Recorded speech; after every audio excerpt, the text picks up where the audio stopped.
Thanks to the support as a channel member, Neil Grant. It's a pleasure to speak to you today, Mrs Wearmouth. Yes, that's right. We are top of the league. Have you been down to a game yet? Oh, you came to that one, the one where we lost 7-1. Yeah, there's going to be some ups and downs this season. We're still figuring a few things out.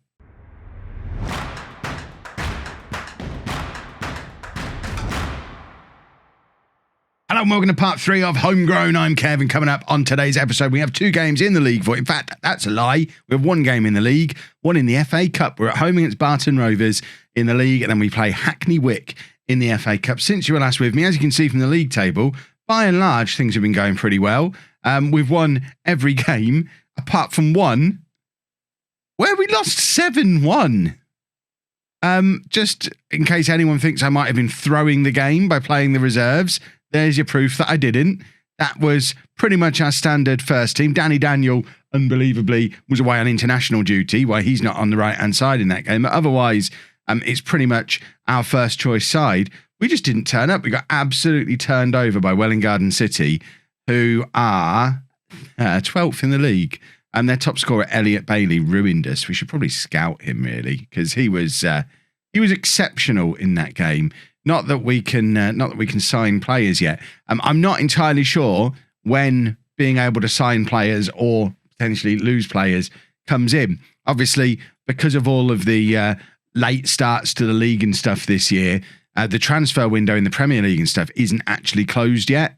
So I'm not sure if it will happen when the English transfer window closes or when our transfer deadline day is. And our transfer deadline day is, I don't know, March time. It'll have something on here about player registration. I don't know where it is. It's definitely on here somewhere, but our transfer deadline won't be until like 5 or 6 games before the end of the season. So that might be when we're allowed to sign players. Obviously, other clubs are going to have their first transfer windows closed much sooner than that. So we could potentially find ourselves in a situation where we can lose players, but can't replace them for ages. I hope that's not what happens. We shall wait and see, I guess. But other than that, things have been going really rather nicely. Henry Barton, 11 goals from his first 9 games for us. He is attracting interest from Woking and Concord, but he's banging the goals in, which is very, very welcome. Other star men, Sam Dunk, a.k.a. Slam Dunk, because how could he not be Slam Dunk, is attracting interest from league clubs. So I expect to see Slam Dunk leave relatively soon, and there's a few that are obviously going to be leaving. Kalala is getting bigger and bigger clubs, and Northampton interested in him, so he'll probably be leaving. Danny Daniel, as mentioned, is now a full international, played 2 games for Granada this season. And there's Conor O'Brien attracting interest from Exeter, Plymouth and Sunderland. So there's going to be a mass exodus as soon as the transfer window opens. Even Jack McCarron, who doesn't really start for us, he's only started 2 games. He's wanted by Carlisle and Oldham and Stevenage and Salford and Wimbledon. That's how good he is, but he can't get in the team because Slam Dunk's ahead of him. It's problematic. We've just the goal for this season now is get as many points on the board as we possibly can before the players leave. So big win needed again. We're going with McCarthy in goal. A back four of Batchelor, Expeteta, Davis, O'Brien and Liss. Dunk on the left, Angel and Kalala in midfield, Daniel on the right, and then Liss and Barton up front. It's pretty much the only team we can play. If they're fit, these are the 11 that are out there. I dare not think what the team will look like if we have O'Brien, Kalala, Barton, Dunk, McCarron all leave on the same day when the transfer window opens. I hope that's not how it turns out. But if it does, we are going to have the heart and soul ripped out of our team, and the rest of the season is probably going to be something of a challenge from that point on. Kalala's going to score here. That's what he does. Ooh, it's the post. That's him. It's him ruined. He's finished. It was a decent effort from him. Usually, I have speculated that usually you only see free kicks in FM21 if you're going to score them. So that does kind of ruin my own theory there because it didn't go in. But now we start up again, 12 minutes gone with a goal kick, but it's returned immediately. And Barton have got the chance for a counter-attack here. Luckily, they're playing it all the way back to their defender so they can then lump it forward, and Davis deals with it comfortably. And it's Angel in midfield, finds Liss, back to Angel again, and Kalala playing it forward to Liss. Barton against Barton is in. It's Barton 1, Barton 0. Love that. I was desperate for him to score first so I could do that pun. Barton 1, Barton 0. I'm doing it again because I'm so happy with it. I mean, if you don't know that I like puns and you're watching a series called Homegrown with a created club called Home that I created because of It's Coming Home, then you don't know me very well. You're new. And if you're new, make a note of this one. Jot this down in your journal for tonight. This is going to be tonight's journal entry. Kev likes puns. They will come up from time to time.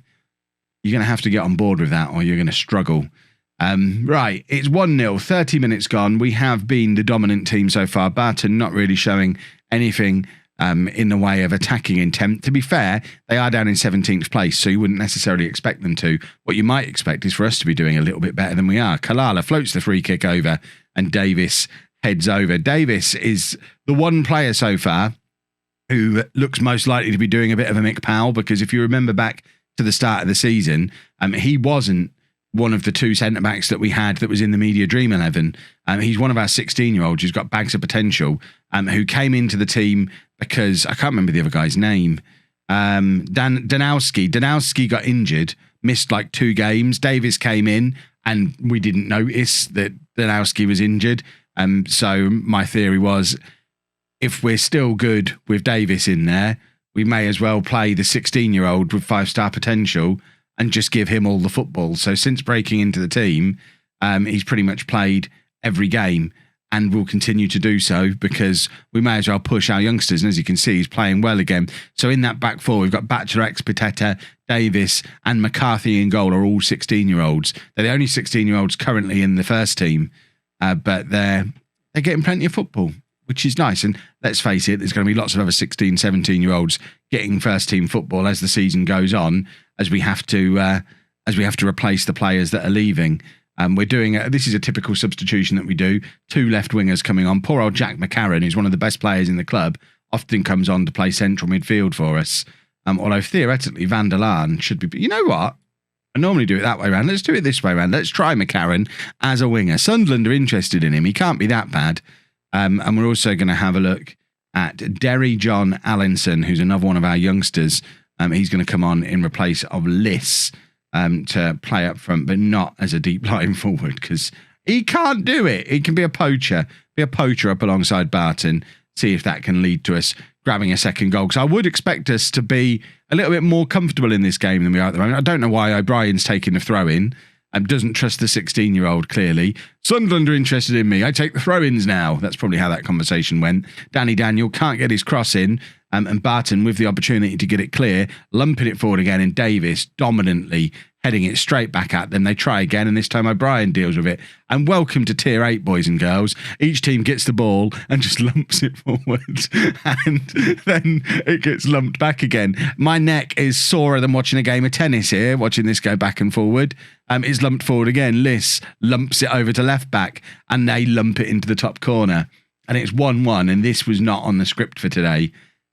We really don't want to be dropping at this. These will be our first home points dropped if we don't win this game, and it's against a team who we're clearly better than, who are hovering around in the relegation zone or just above the relegation zone, and we really need to be a little bit better than we're showing today. Can we make a 4th sub? I don't think we can.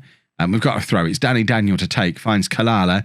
Daniel gets it back. There's the cross, and McCarran hits the crossbar. He'd cut inside from that left wing where, I gave him the opportunity to play on the left wing, and now he decided to cut in field like a Mr. Fancy Pants. Worryingly, Tame.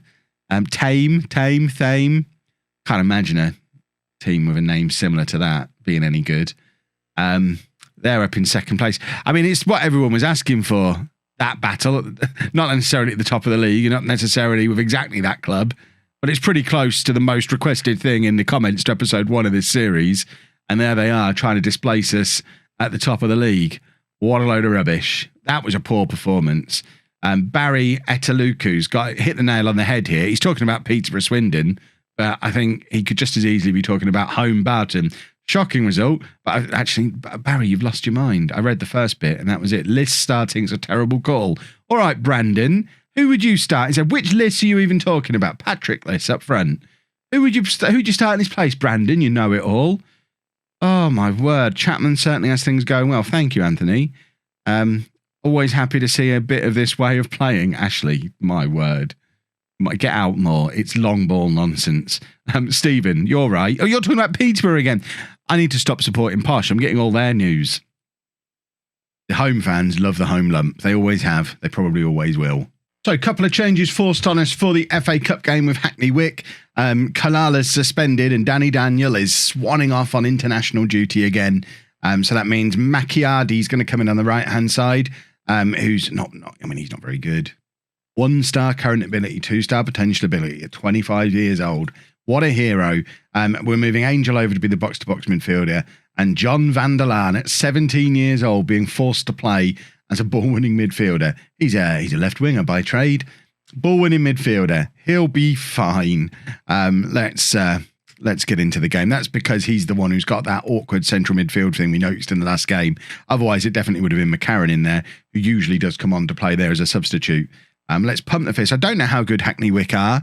I'm not sure what tier they're in. I haven't looked that kind of thing up. What I do know is I would like an FA Cup run, because FA Cup runs mean money, and money is always very important. I know we're not going to be able to go out and spend loads of money on player transfers in this save, but what we do want to be able to do is offer decent contracts to our players that come through. We want to be able to increase our youth setups and all that kind of stuff and reinvest in that. And obviously just having a decent level youth academy at a club this size is going to be an incredible expense for a club like us, where we are probably going to need to every year have a cup run or a big sale just to keep the youth system going without having to downgrade it. And we have got Mrs Wearmouth there as a background sugar daddy, sugar mummy, but I don't know how much money that involves of throwing at the club. It might be that we do need to create money from other sources, and the FA Cup, always a good source to create money from. It's a huge amount of money at this level, because we had a starting balance of like £10,000. If you get through to the first round of the FA Cup, you're getting multiples of that just for being there, just a participation fee. So it's incredible money for a team at our level, but obviously a pretty long journey to get there as well. And we need to get past the likes of Hackney Wick without two of our best players along the way. Macchiardi, see, I told you he was good. Heads it down to Barton, and Barton scores 1-0. I can't do my same gag this time. Barton 1, it's home 1, Hackney Wick 0. A 13th goal of the season for Henry Barton, who is very much established himself as our top striker. Could argue probably the only striker who's any good. Macchiardi did quite well there, though. I criticised him a little bit pre-game, but you got to give him his due. He's picked up an assist. It's a decent header right into the path of Barton, and it's a decent goal. And we'll take this now. We don't need anything fancy. We just need to make it through to the next round for our cup run. Although we did see in the last game that we're perhaps not as free scoring going forward as past results would have you believe. And we do have the potential to be absolutely thumped the way we have been on that one occasion so far this season. Right, Macchiardi playing the ball through nicely to Barton again. I tell you what, he's having a good game. Plays it across to Liss, and there's a 6th goal of the season for Patrick Liss. It's 2-0, and that should see home through to the next round in the FA Cup. There's quite a lot of people behind the goal here. It frustrates me that we don't get to see the attendances, because it looks like there is a lot of people here. Now, I know we've only got a capacity of 636, so the ground being half full, which is not even half full, the ground being half full is only 300 people, but we've had attendances as low as like 40 or 50 people. We sold 25 season tickets. There's more than 25 people behind that goal. Right, Bachelor Expedetta plays the ball forward. Barton is chasing through. This should be 3-0. It is 3-0. It's a lovely finish. Are these the away fans? The Hackney Wick usually play in yellow. This is my colour blindness costuming. They don't look happy behind there. They do. So I think Hackney Wick have brought a lot of away fans with them. Presumably there's home fans on this side. There's no one behind the goal at the other end. And there's a few people spread out over there. Perhaps Hackney Wick have a decent fan base. because it's not a short away trip for them. I'm vaguely aware of where Hackney Wick is because it's near where the Sports Interactive offices are down in London. And I know where home is because I've been there too. So you probably look, it's like a 2-hour drive. It's not like they've nipped round the corner. Cross comes over. Barton's in. Barton's got a hat-trick. Lovely stuff. This is a bit more like it. 4-0 now, and we are through to the next stage of the FA Cup. And it's being suggested that I take Conor O'Brien off, who's one game away from a yellow card. I wouldn't normally take someone off in that circumstance, but at 4-0 up, he's our captain. He's just hit a beautiful cross from his own throw-in to create that goal. So, you know what? We will take him off. And we're also going to bring on McCarran in place of Van der Laan in midfield. And for my final trick, how old is Malachi Buckley? See, he's 25 and useless, so there's no point pushing him. Ashley White is 24 and useless. Kenny Frew is another one of our youngsters, so he's one who's probably worth a look at, as is Derry John Allinson. They're both our own homegrown youngsters. What we're going to do is we're going to bring on Frew and play him at right back. It's probably not ideal, but you know, you often get centre-backs break through into the first break through into the first team for the first time playing at fullback. It's, you know, centre-back's a difficult position to come in and play on your debut. Get them out at fullback. It's easy. No one cares about the fullbacks. I made my debut for the school team at left back. You always put your weakest player at fullback, don't you? Especially in FM21 where fullbacks can't get a decent rating no matter what they do. That guy's ruining my theory. But fullbacks used to be guaranteed awesomeness in previous versions of FM, certainly the last couple. This year, not so much, apart from maybe Reece Devine in Non-League to Legend this year, who is a bit special, but even he isn't getting a huge average rating. He's just picking up lots of assists. Through with the cross, and his cross has led to a penalty, and it's going to be Henry Barton to take a chance for a 4th goal of the afternoon for him to rubber stamp this victory. It's going to be Barton to step up. Come on, get on with it. There's 93 minutes on the clock. We've got an ambulance waiting for us to get us home. It's the only, the car park's got no one in.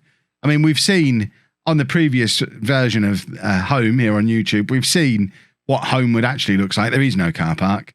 There is no walls. There are no gates. There are no stands. But still, I'd expect more than a couple of ambulances to turn up. Is that a different flavour of ambulance? Why have we got 2 different kinds of ambulance? How odd. Right. Well done, boys. That's a good win. A very good win. 5-1. We'll take a 5-1 over anyone, anytime. What round of the FA Cup was that? There's all these fancy buildings behind this sleepy little Cambridgeshire village. 400 people turned up for that game. And we made £1,500. And we've also made it through the second preliminary round of the FA Cup. There's a long way to go before we get anywhere near the first round. But importantly, we're on the way.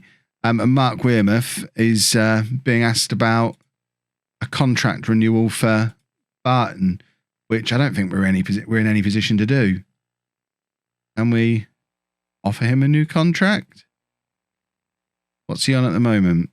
I mean, I guess he probably does deserve one. I don't really know why I'm offering him more money when we don't need to, but why not? Let's try and keep him here. It might delay the inevitable if we offer him a new deal. We've just doubled his salary, but he is our top scorer, so I guess that's fair. If you've enjoyed that, please make sure you leave a nice big thumbs up on there for me. Subscribe to the channel for daily Football Manager videos, and thank you very much for watching.